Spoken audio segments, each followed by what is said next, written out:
ഒറ്റപ്പാലത്ത് 3000 കിലോ തൂക്കം വരുന്ന ചന്ദന മരച്ചീളുകളും ഉരുളുകളും കമ്പുകളും കണ്ടെത്തി.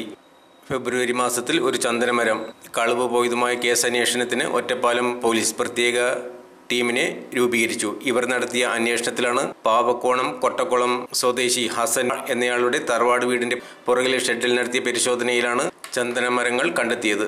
കളവ് പോയ ചന്ദനമര കേസിലെ പ്രതികളായ കണ്ണൻ എന്ന ധനീഷ്, പാവക്കോണം സ്വദേശി രാധാകൃഷ്ണൻ എന്ന ചെറു എന്നിവരെ അറസ്റ്റ് ചെയ്ത് റിമാൻഡ് ചെയ്തു. ഈ കേസിലെ പ്രതിയായ ഹസനെയും റിമാൻഡ് ചെയ്തിട്ടുണ്ട്. അന്വേഷണ സംഘത്തിൽ Ottapalam CI Farshad TP, special team അംഗങ്ങളായ senior civil police officer Jayarajan K, Harshad H, Sajith TR കൂടാതെ കേസ് അന്വേഷണം നടത്തുന്ന SI Jayapradeep K, GSI സെൽസൺ, ASI Sudheesh, SCPOS Sheejith, Ramadas, Rajan, Prathapan, CPO Vijay എന്നിവരും സംഘത്തിൽ ഉണ്ടായിരുന്നു.